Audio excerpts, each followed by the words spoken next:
Hello, this is Lisa Lee, and welcome to this week's reading. We are looking at the topic of destruction and the concept of destruction and the aspect of the divine and even divine justice that is destruction. And this can be difficult.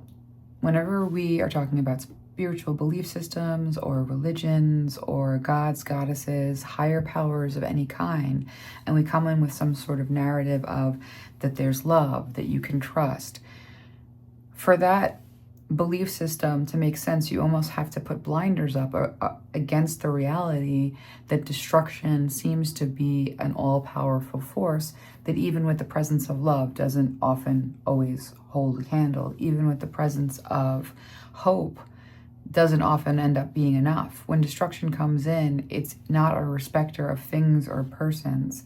And so that can be like the default God. We can come to see God as destruction itself, as being all powerful over every other hope and over every other form, like essence. But that doesn't have to be a negative thing. And I know that can be difficult to take in. When we think about the utility of destruction, we're talking about all life and death cycles. We're talking about even like the cycles related to food and nutrition.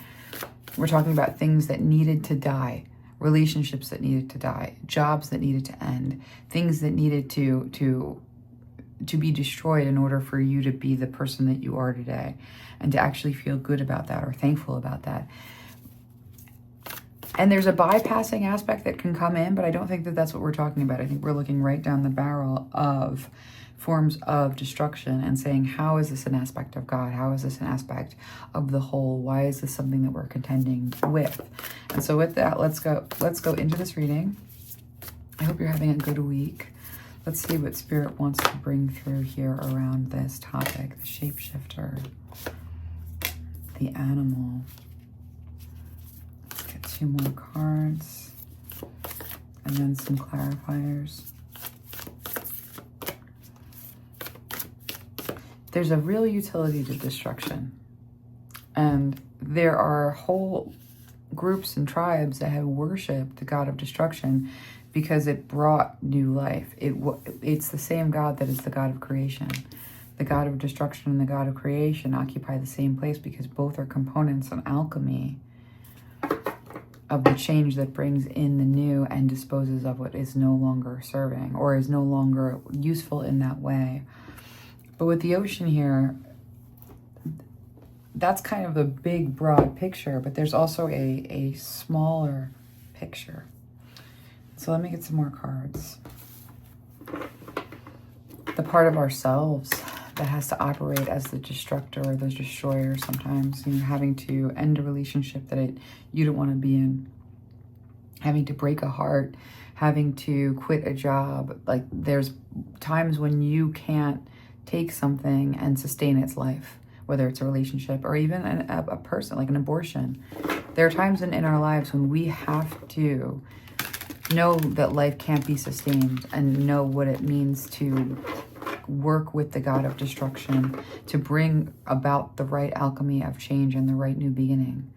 So that there's a lot there that we're looking at. When we think about the shapeshifter card, we think about the cycles of life. In order to become a child, the part of you that was a baby has to transform. It has to you have to become something new. There's no longer a baby there. There's something completely new. And so with every life cycle, whether it's in the womb, a baby, to a child, to an adolescent, to a teenager, to an adult, to a middle-aged person, to an old person, like each time those cycles complete, what is born of them is something completely new.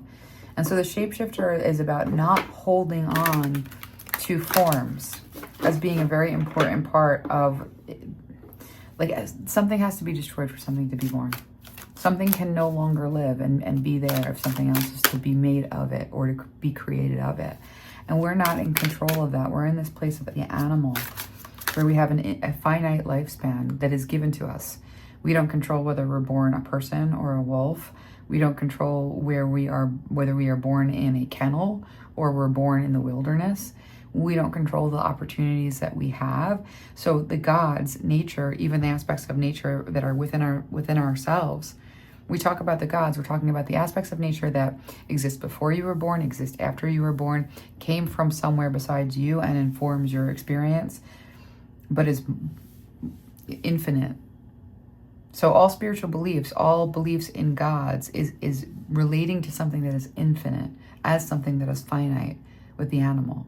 Something that is finite relating something to something that is infinite has to, in one way or another, accept that its perspective, its view is partial. When you are a temporary, finite person looking at an infinite God, you have to accept that your point of view and your vantage point and your perspective is in some ways inferior to something that can see everything and all, that is hundreds of thousands of years old in every direction. And your perspective is new. And there is something to it, and it is valuable, and you carry the spark of life, the spark of gods, the essences of the gods that make you you. Is God conscious? Did consciousness predate you? Then God is conscious. Is God sentient? Does sentience predate you? Then God is sentient. Is God sentient and conscious of you? Well, you are relating to your experience of life in relationship to the essences that make you you, that come from a place that is before you and after you. So yes, the gods are conscious of you. So when we're in relationship to the aspect of ourselves that is destruction, when we have to bring destruction, when we bring destruction to something, our higher self, it might put us in a place where we say the wrong thing because we were never supposed to have that opportunity. Our higher self might put us in a place where we lose our temper because we needed to burn that relationship to the ground. It was a vampiric, life-siphoning nightmare. With the shapeshifter here, to be a spiritual person is to relate to the infinite. To relate to the infinite is to actually accept that you don't know it all, and to accept that the love that courses through you is also for you as something that exists in its own field of sentience and consciousness around what you are and what it is more broadly. And so that's what it is to have faith and to hope, to be a person of faith, to be a person of belief, is to relate to the infinite. It is to have a perspective that says, maybe I don't see the whole picture, and therein is my salvation in one way or another. Therein is my ability to surrender. And there's utility in that surrender, and there's no two ways about it, because we know from looking at the nature of what belief is. It's not about the true or false story about the belief. It's does the story facilitate the kind of belief that heals? If the answer is yes, then it's a correct use of whatever that dance is with those energies. But those energies are real, and they do produce miracles. And so the shapeshifter here looks at the nature of this thing that we call God, the nature of this thing that we call the gods. It's a cosmology of all that is. It's a nature that exists within us that we see a reflection of outside of us. And we relate to it deeply, but we relate to it in experiencing life. In the experience of life, we are relating to it. And as we experience life, we express these different aspects of God. We express love, anger. We come to truths through powers of deduction that include picking up inspiration that comes from outside of us, that comes from greater places. And so this relationship with God is a relationship with the life that we're given as the animal that comes in, wherever they come in, as whatever form they are. Do you think the elephant decides to be an elephant? Do you think the elephant decides to be born in a time where there's poachers? So what is that expression of the divine genius and divine intelligence and divine sentience that is expanding itself through the perspective of the elephant and the perspective of the poacher?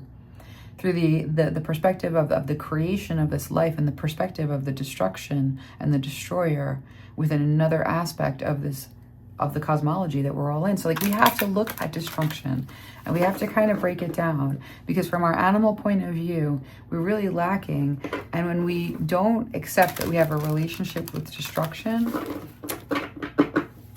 we try to cut off a portion of ourselves and a portion of our experience. And there's a confrontational aspect with this force of nature that doesn't define what God is or what God's capable of, but it does seem to be the final word. So let's take a look and see, let's take a look a little closer. Let's connect with this energy of the destroyer. That's what I'm doing right now. And so if that feels uncomfortable, you can sort of sit from a place of the observer without ever feeling threatened by that. But I think that when it comes to looking at yourself in the mirror, looking at yourself honestly and seeing who you really are, a big part of that is actually accepting the parts of yourself that have danced with the destroyer, and what that expression in you looks like when you have to bring destruction, what that expression in you looks like when destruction has come upon you, but created in you a type of life and a type of being that you are today, and look at what the value is there or not, because there's a lot to be said for this relationship that we have. And so when we talk to it very directly as a conscious, as a sentience that predates us, I think we get to learn a lot. So let's go ahead and look at that. Let's look at this healing and relating with the 7th house. That we heal and we relate to the gods through the changes and the changing of the shapes and the shifting of the forms and the expansion of our consciousness. That's how we relate, through the experiences. But sometimes those experiences are of destruction. Of our dreams, of our perspectives. Let's take some more cards here.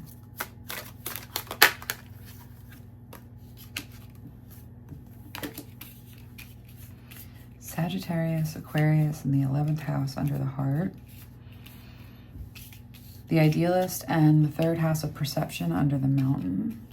Dreams and the mystic under the animal, and healing and relating with the 7th house.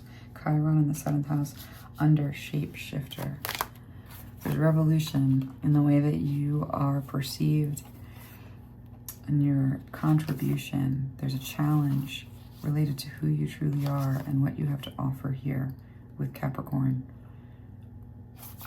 The bottom of the deck being allow for the change, allow for the transformation, allow for what needs to be done, the work that needs to be done here. All right, let's take a look with the bottom of the deck being this allowing. Interesting. Let's take a look.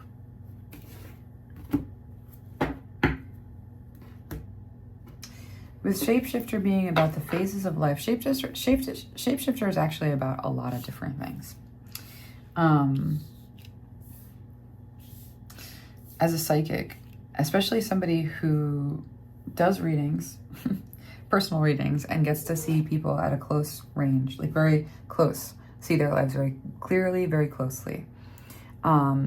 And as somebody who has that inside view that then sits with groups of people in one way or another, whether it's a collective group through Patreon or a group of people through something else that I've organized, or, you know, just being able to go from that very close point of view, that inside scoop place of having done a personal reading with someone, to going into groups of people collecting together and relating to each other from the different vantage points. I can tell you something about the shapeshifter. I once sat in a group of people, and each one of them, they all had some form of a terminal illness, or they were all had struggled with terminal illness in one way or another. There was like 10 people in this group, and 8 out of 10 had either struggled with a terminal illness or were sort of living in the liminal space around what it meant to deal with it, and or had like overcome it, but like lived in some form of the shadow of its presence. All of these people in a room with each other. And the way that they were relating to each other, because they didn't know each other, they were strangers to each other, was this perspective, like it was like this I was seeing people look at somebody else and think, that person has it easy, that person, they don't understand what I've gone through, I've dealt with levels of agony and I can't trust God, and I'm dealing with this, and this is where I'm coming from. And they each had this perspective where they assumed that the other person was healthy, they assumed that the other person was wealthy, they assumed that the other person was in closer proximity to something that they wanted. Like there was so much of that assumption going on. And I, as a psychic and also somebody who knew these people, sat there thinking to myself, like, what a loss. There was such guardedness, such coldness between them as they talked about what it meant to relate to pain, while none of them disclosed that they had everything in common. And the level of barbs and separation that went back and forth and around you know, in relationship to, well, you don't understand me, or you don't understand what I understand, or you don't know what I understand. And yet in some ways they were all showing up for each other, understanding at the same time. But I say that with the shapeshifter and the healing in the 7th house of relating, because when it comes to destruction and the role that the god of destruction plays in somebody's life, you can often see in somebody's eyes that they have met the destroyer. You can see it when somebody has encountered something that has destroyed, when they've had the death of a loved one, when they've had an abusive situation that you know, confounded their ability to believe in justice, when they had, you know, people have seen and known the destroyer. And when we judge each other, you know, we aren't judging from a place that is comparing, right? Like the proper way to judge a room full of people is we've all met the destroyer, and we all know the destroyer in different intimate ways, and we are meant to be grace to each other.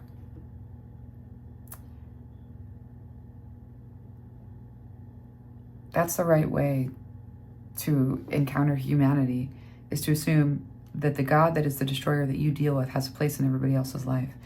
And when we look at somebody who's constantly, you know, having some dance with the destroyer, and we sit from our position of judgment and think about where they're coming from, or whether they're doing it right, or whether they're putting in enough work, or whether they're organized enough, and we don't know the dance that they are doing with the destroyer, we're not really engaging with who that God really is in the lives of individuals and in our own lives when we resort to trying to fix people in places, in narratives, in positions, in relationship to the destruction that we do or do not see in their life, in relationship to the destruction that we ourselves feel or do not feel. And so we're always kind of like in relationship to the destroyer by avoiding the destroyer and judging someone else in order to gain some distance from the destroyer. That person is having all that destruction in their life because they're just not organized. That's not really looking at the reality of how the destruction and how the destroyer will come into someone's life and force them to learn what it means to encounter the destruction and the creation of whatever it is that is setting their pace, in the same way that they don't determine who they're born to, what their opportunities will be, and what their tools are going to be, in the same way that you don't determine that. The dance with the destroyer is understanding that the destroyer is always playing a role in someone's life and creating for them a new perspective, a new reality, which means demolishing whatever they were coming from. And when they try to hold on to a perspective, when they try to like be rigid about what's going on, then we have real problems. When they're projecting on someone else, when they're having a relationship with the destroyer that is only outside of themselves, they're not seeing the role that energy actually plays and the value that it has. You're not letting someone else hit rock bottom because you think you have to get involved because you can't let the destruction come, but the destruction has a role. You're not letting a job that is driving you crazy end because you're not letting that the truth be spoken that would bring that destruction. Like, there's so many things there. And so when we think about the shapeshifter, we think about change, and we think about growth, and we think about cycles. When we decide that somebody is a certain way and they're that way because of a circumstance that happened 10 years ago, we're not really understanding the role that the destroyer plays in people's lives, because the destroyer comes in and changes you in the span of 1 year so much that you no longer recognize the person that you were. So what kind of person do you become when you're judging someone for something that happened 10 years ago? When you understand that person changes into a new person every year, or they should, or if they don't, that they're rotting and then they're in decay, and that death is its own sort of change. And so we have to look at how we relate to the energy of destruction. We have to relate to the energy of destruction. We have to be the destroyer sometimes. We have to be able to take risks. That's being the destroyer sometimes. So let's see what else comes out here. With Neptune being about your dreams, and Pisces is at home with Neptune. Pisces is being in the dreams. Pisces is that place of like in between sleep and awake. It's a place of infinite magic, and it's almost like the sorcerer's pool. And so when I see Neptune here under the animal and our connection to the divine with pleasure and enlightenment, yeah, I felt that. Like I was like, ooh, this feels good. Let's take some more cards. I want to see where this is going. Sometimes you have to have boundaries that destroy somebody else's hopes. You know, sometimes you have to let something that, yeah, like I'm seeing the way that like some of the worst things that we can do to hurt ourselves sometimes is not letting the destroyer have a place in our life. When someone does something that really hurts us and we don't let that destroy the relationship, we come back in, we're going to fix it, we're going to work on it, we're going to work on it, we're going to work on it. When we don't allow the destroyer to do what the destroyer does, when we're not open to allowing that energy to come in and actually like rid us of things that are not supposed to be there anymore, because the change is calling, because the change has something of creation, new life that is meant for us. And that when God is truly love and Goddess is truly good, she is going to destroy what is not meant for you. And that is love. That is a blessing. Destruction is not always a negative thing. Having to understand what destruction is and how it plays a role in everything is really difficult, but we don't have that God's eye view to understand why this necessity and why we have to encounter this during our phase of development that is the lifespan. Relating to the divine, relating to spirituality, relating to God's religion is relating to the infinite from a place of finite. We can surrender to our partial sight. With Neptune and Pisces here being about, as this animal, from this animal perspective, from the lifespan that we're in, from the story that we're living through, from the very like small place that is a lifespan, our only view of the infinite is through our dreams and symbols, through that Piscean energy of the imaginative, mystical, magical, dreamy.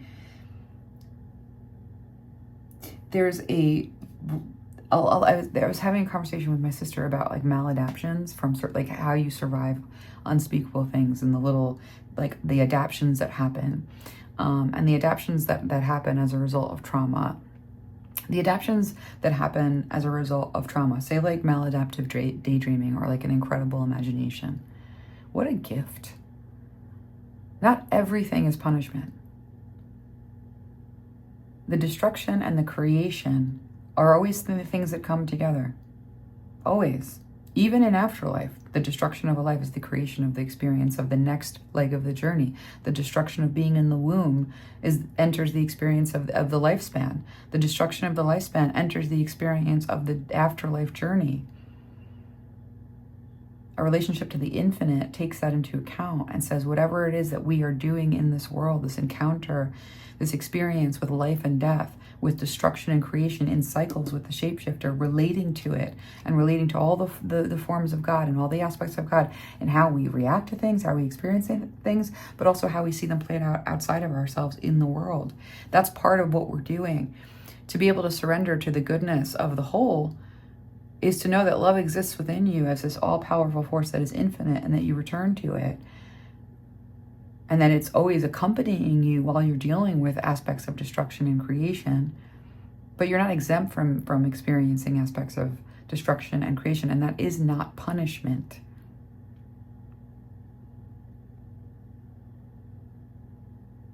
We can only see very dimly what the bigger picture ends up being. And we're meant to step into the pleasure of the connection with the divine, not with our guards up around, well, you might destroy something, you might take something away from me. Look at all that's been taken. I was going to have all of these things and now look what happened. It's not petty. These things were big deals. These things are painful. These things are actually like really serious. In a lot of cases, it's health. In a lot of cases, it's your child. In a lot of cases, it's the opportunity that you worked for your entire life that turned out to be nothing when new technology arrived. In a lot of cases, it's the one thing that you invested in with everything and it turned out to go flat. In a lot of cases, it's a marriage. It's an entire partnership. So when the destroyer comes in, it's not insignificant, but it's also not punishment, because there's more to the story that you're in, and there's a bigger picture than the one that you're seeing. And so that enlightenment comes in when we're not foreclosed to the pleasure of connecting with divine energies because of the presence of destruction, and even understanding that cultures and tribes forever have worshipped the destroyer in one way or another as something that is needed in order to bring new crops, in order to make new life, in order to feed a family. It was a blessing when destruction came in.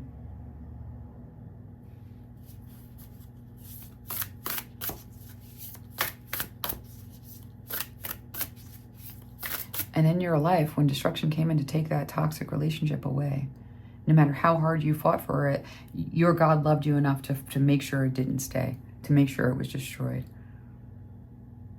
Health is tricky though, because that does really feel like an unfair position to find yourself in. But with the miracle card coming out here and the blessing card right there to you, I think that it is my belief that we come equipped with an ability to create miracles. I do believe that. It takes agreement. It takes community. A good example of a miracle is universal healthcare, right? Where everybody doesn't have to die because of their financial standing, which again, animal, you don't control where you're born, who you're born to, what opportunities, what tools, and what you will make of them. And so somebody giving you something that can heal you is a miracle. It's something we come into consensus about. Our relationship to the destroyer in consensus is a relationship of power.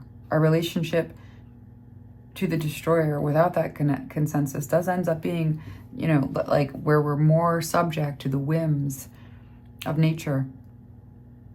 But we're always subject to the whims of nature. But together, there's something to be said about the miracles that we can create, the blessings that we can bring. And with the mountain there, this is climbing a mountain. This is lifetimes of work to get to a place where we have some level of consensus about the miracles that we're able to create in consensus. It's almost like the consensus creates the miracles, and the miracles create the, harmony. And so we, step one, and we're still not there yet. We are still evolving as a humanity, trapped in tribal thinking and supremacist thinking. But the ocean there is nature itself moving humanity toward that eventual end, because we do see that the arc of justice kind of operates that way. And so I want to get in here with this Libra. The mountain says, this is not easy. A spiritual walk and spiritual work is in relationship to the divine. Not everyone, not every form, not every soul, not every ancestral line, not everyone is in the same place. There are people who are in phases of development where they're just discovering that there's something else out there, and it's very superficial, and they're on their way to get it, and they love it, right? And that they're seeking, right? And then there are other people that have found, they've done the foot of the cross, they've been annihilated by, the forces of seeing the face of God, and, they're tackling, the reality of, chaos and magic, right? And then there are other people who are just born, to the experience of sensation, and they're overwhelmed with it, and they're learning sensation, in extremes, and they might be lost in the soup of their life experience because they're very overwhelmed with sensation. When we look at different lifespans and what those different lifespans are doing, and what the souls that are living through them and perceiving through them are experiencing, when we stand from a place of judgment that says, "Oh, look at that person overdoing it with sensation," that they're no good, I'm better, that's not true. But at the same time, it's not your business to get involved and say that person's only going to get a 1,000-calorie diet, and they're not going to be allowed to experiment with different plants in order to connect with nature and, have a whatever it is that they are needing to experience with sensation, dogma around what's allowed and what's not allowed and trying to fit everybody into the same box. not letting destruction come into the individual life and teach them the lessons about indulgence, or teach them the lessons about, and sensation comes up because it's like a quick one to sort of look at, but it's everything. The person who's risk-taking to the point where they're testing their boundaries, and that's their journey in this life, might look to somebody else like something to judge. But none of that stuff is for you to judge. So like that God's eye view on quality of life, that God's eye view on letting destruction play out in the story that it's meant to play out in, it's not up to you. It was never up to you. And you're not sitting in a place of judgment that now damns God forever as evil and unjust because you're seeing the presence of the destroyer do things that you don't understand from your vantage point. When we're in relationship with the eternal and the infinite, we don't know what the story is doing. We don't know what the forces are doing. We don't know what the material world is expressing and why, and we don't understand how that's connected to the whole. And so that humility comes in at the level of, yes, it's okay to surrender to the divine. I don't really control a whole lot, and I certainly don't understand a whole lot. And to the extent that you do have control and influence, it's as far as your arm can reach, and it's in relationship to the inspiration that comes through you and expresses through you to those it is meant to express through to. And not everybody, you're not meant to avoid destruction in everything and everyone. You bring grace, you bring miracles, you bring restoration to the person that you have a conversation with at the post office without even knowing it. That's taking the inspiration of that conversation and allowing the divine to move through you, the presence of God to move through you and bring that magic. And it does happen seamlessly. Miracles do happen constantly all around us, all the time, without us realizing them. But they don't look like grandiose experiences of spectacle. They look like the person who is going to throw it all away. But they saw something in you when you talked about your experience that gave them an extra little bit that they needed, that miracle, and that gave them the transformation that was required to step into the creation of a new life that they weren't expecting, that liberates them. And that was this little thing. And that's how miracles really work. But when we feel like we need to bring justice at the level of visibility to the masses, or else we're not doing anything, then we're pretty much, well, if I can't change the world, then I guess there's no God. And I hate the universe. I do that stuff. I'm like that. I'm not pointing any fingers. But I'm pointing it out because this is where we don't have a good relationship with the destroyer. Because we also don't have a good relationship with this notion that whatever was destroyed brings new creation, brings creation. Destruction and creation are together. They don't exist outside of a relationship with each other. And the emergence is what we're all here for. What is emerging from the destruction? What is emerging from that conversation that takes on a new life? What is the creation of a miracle somewhere we didn't know that it was? What is the creation of a miracle somewhere we do know what it is? What is this healing that comes with shape-shifting? The healing that comes from going from one version of yourself to another. The emergence of the new self. That came because of destruction. It always does. It's not punishment. And it's not evil being more powerful than good because death exists. It's not evil being more powerful than good because we need to eat life in order to sustain life. We need to eat the life of plants to sustain our own lives. And that's not punishment. And that's not being punished either. And so when we get to that God's eye view place, when we are connecting with the gods at the level of their vision, when we want to be in relationship with the gods and we want to love the gods and we want to love God, it's because we can accept and surrender to a partial vision related to this life. And in that, step into the pleasure of the dreaming and the connecting and the prayer and the praise. And we all know what that prayer and praise and magic, what that offers us in the way of sensation. And again, sensation is fine, and we're meant to be rifling through them, and we're meant to be having them. But we're also meant to be making meaning, tangibly creating into the space of whatever the vacuum, like I see space created and there's a vacuum in that space. Creating into that space is believing that it's worth creating, believing that there's something worth building, believing that just because it might be destroyed doesn't mean it's not worth building, because it's all about cycles anyway. Everything gets destroyed. If we stop creating because things get destroyed, if that's our point of view, then we're not looking at the nature of creation and destruction, which means that everything created will be destroyed. When we accept that, and when we bless the destroyer for the creation that comes with the destruction always, then we enter into a very powerful place with what it means to take risks, with what it means to put ourselves, like open our hearts to things. Yeah, because the experience is there and it's beautiful and you're loving it. It might not work out. Okay, everything gets destroyed anyway, because everything gets created of that destruction. It's constantly a wheel. It's constantly turning. You can't stop it. You're not controlling the outcomes. An effort to control the outcomes is refusing to look at the nature of the role that destruction plays. You can't stay a baby forever. You have to grow up. You don't want to stay a baby forever. That's a premature death. And premature death does lead to a new kind of life. So the magic and the prosperity here with the mountain is, you have to account for the destruction as not being against you, not being punishment, to the extent that it exists for us to learn and transform through. This is the way that there's fertility in every destruction. That doesn't mean that we turn our head when like a destructive force comes through and decides that nobody gets to create. But it does mean that we find ways to create around that, through that, with that. There's something always at play here with the Libra being about harmony, cooperation, balance. We have to find a balanced view on the divine and the divine forces that don't include us cutting ourselves off because we feel it should be a different way. That's putting our perspective and making our perspective God.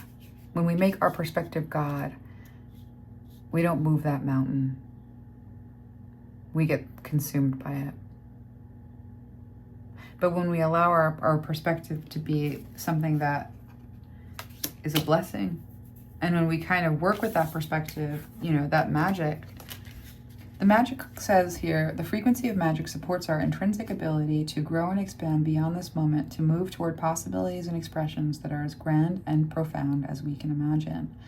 All that is required is our benefit in their manifestation. Growing and expanding beyond this moment and moving toward possibilities and expressions that are as grand and profound as can be imagined is the opposite of certainty and trying to hold on to that certainty. That's where we get our prosperity and our blessing, is open hand, and seeing the blessing in the change in perspective and finding that balance and working with what is there, the story that we have, finding a harmony, finding a balance, understanding that the presence of destruction is not an enemy. It's a God that loves us in one way or another, even if that destruction is bringing us into the end of this lifespan and again, we don't ever give up on the lifespan because we only get one and there's lots in it. But when we are contending with the presence of the destroyer and we are afraid of it, it's not to be afraid of. We don't have to be afraid of death. That is what it is to relate to the infinite, to relate to the infinite version of ourselves, to relate to an infinite conception, a cosmology that is infinite, even the infinite nature of life. One generation dies and another replaces it. However you want to look at it, relating to the infinite is relating to not being afraid of death, not thinking that death is punishment, but thinking that one phase ends. There's a death to the baby phase. It doesn't mean that childhood isn't, you know what I mean? That doesn't depreciate what comes next. It makes what comes next even more appreciated.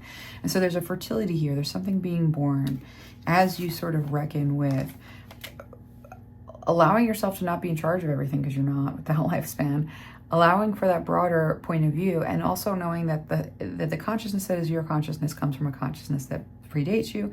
A sentience that is your sentience comes from a sentience that predates you. And that, yes, those energies, that's an intelligent field that knows you because you participate with it and you create with it and it is creating with you, and it is relating to the gods in community with each other, you know, but also with community with nature, community with the gods, relating to the gods. And it's not like everything that comes up is there to destroy you without any hope. It's that dance with destruction is also a dance with your capacity for creation. And there's always something worth creating. And what is created of those spaces, even when you are created of that destruction, ends up being worth the dance with destruction, because it's an aspect of life, it's an aspect of shape shifting. And so it's blessed. And so when we think about your heart here that suffers under a feeling of persecution or punishment because God because there's a presence of destruction in your life. Destruction shows up too much. You're dealing with destruction too often. If you feel like you have all of this destruction in your life and somebody else doesn't, as a psychic, I can tell you that's never the true view. You're never really seeing destruction plays a role in everyone's life in one way or another. But if somebody is at the phase of life or the phase of development that is like rom-com genre instead of the action-adventure genre, the action-adventure genre, the story that you're born to, the perspective that you're meant to have through that story that you don't have any control of, has a lot to do with your development as a soul. There is a soul that is in development at a much younger phase at the rom-com story. And the reason I bring these different stories in like that is because I want to highlight for you that the very presence of genres and archetypal stories shows you. Let me just get a hold of this, because this is an important point and I want to get it right.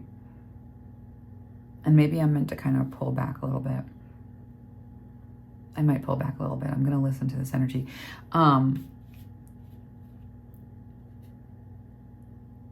Don't compare yourself to others, because at an infinite point of view, if you're learning how to dance with destruction and creation, you're dealing with a lot of it.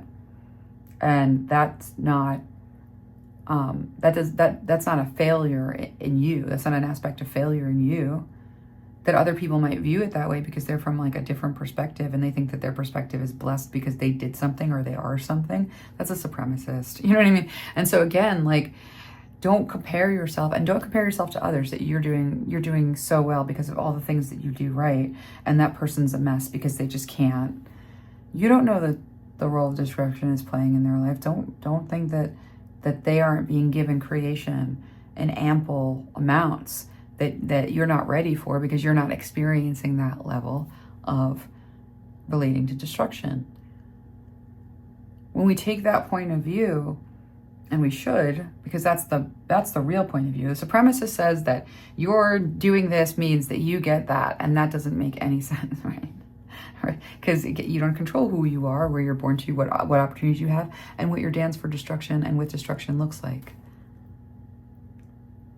And so when we allow for this bigger cosmology and this bigger perspective to come in, our heart can heal from feeling like we've just seen too much destruction and there's only destruction. Well, you have done a dance with destruction creation, with the energy of, in the form of gods, it's Shiva, it's Kali.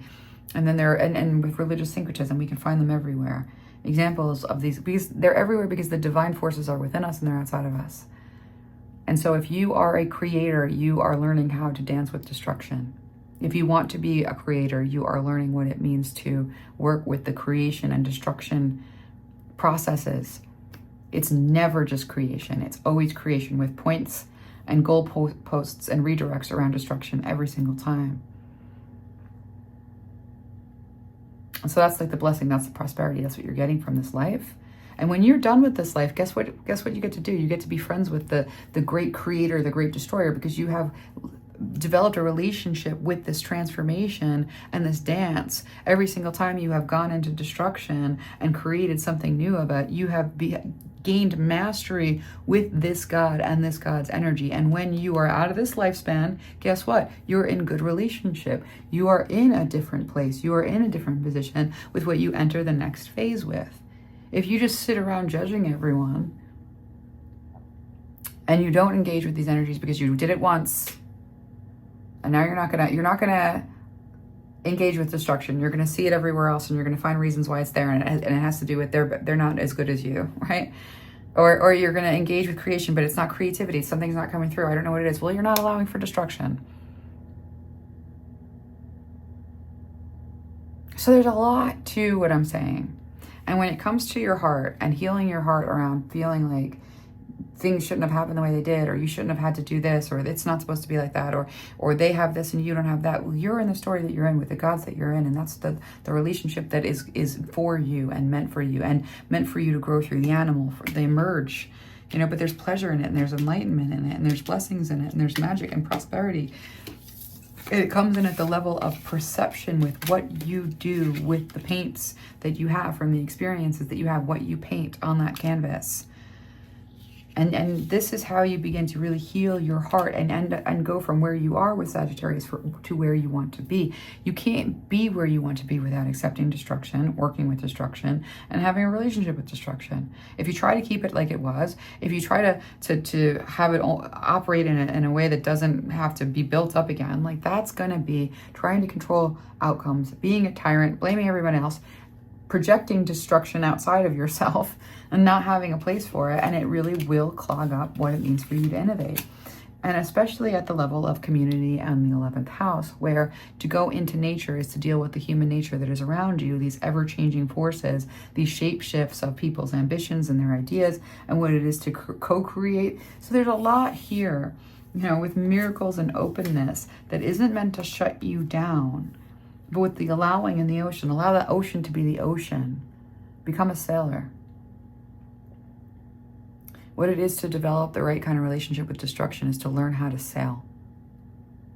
You're going to be in the ocean no matter what. And if every single time a storm comes, you feel that you are being failed or that you are failing, then you're missing out on the experience of the weather that is your lifespan and everything in it.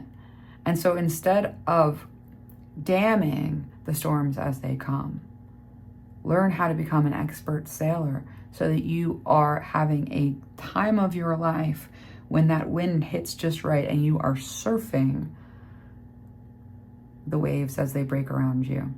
And you are no longer afraid of the storms as they come in. You are dancing with the god of destruction that moves the boat along 10 miles in a direction you didn't even know that you were meant to go, but that's where all the gold was all along. And because the God loved the dance that you did with destruction, when they land you in that place of creation that they have reoriented to you towards, lesson learned, surfing achieved, now we're in a whole new territory with a whole new blessing and levels of perception and a version of yourself that looks so different from the version of yourself that you were before that experience and before that transformation that you can't even recognize that version of yourself. But the one thing you know is they were not in any way holding the potential that you now hold, the gold, the value.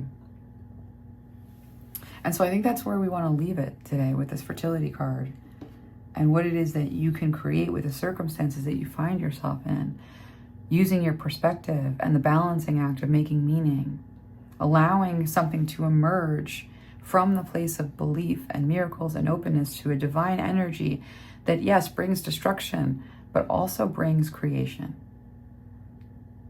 And there's no punishment in any of that. And we're going past a dogma that says, well, this person did it right and that person did it wrong. And because of that, they get a reward and they get punished and they're not succeeding because they're not doing it right. Like, we have to get the hell away from that. And if you find yourself doing that, everybody is taught to, there's no shame in it, but stop. Don't, for one moment, assume that you know anything about somebody else's inner world. And don't assume that anyone can judge yours.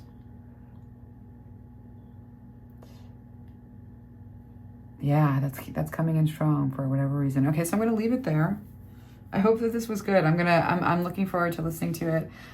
We are having, I'm like 90% sure. I'm gonna put the announcement. I wish I could look at my calendar right now, but it would mess things up. We are probably having our live reading on Wednesday. The veil is very thin. This is the energy that I'm working with right now is very protective over me. It's very clear. I'm not really sure what's going to come through or how it's going to come through because I'm still learning how to work with this energy. The information is a lot better and more spot on, I will say that. But it's there's something about like the way that I work with this energy. It's a little bit of a process. So I'm looking forward to working with that thin veil, but with this energy of this mediator who is an ancient god that I associate with the world when it was like mostly underwater. And so there's a lot to that. But I'm going to leave this here. And on Halloween, we are going to, well, Wednesday, we're going to do our Halloween, our Samhain reading. And I don't know what to expect, but I am looking forward to it. And I'm really excited about it because, again, the channel is very clear, but it's different. So let's see how that goes. And I'm really looking forward to seeing all of you again. I've missed you. It's going to be great to see your faces. And I'll see you soon. I'll see you on Wednesday for those of you that are in my Patreon and are part of that. All right, so I'm going to leave that there, and yeah, that's right there.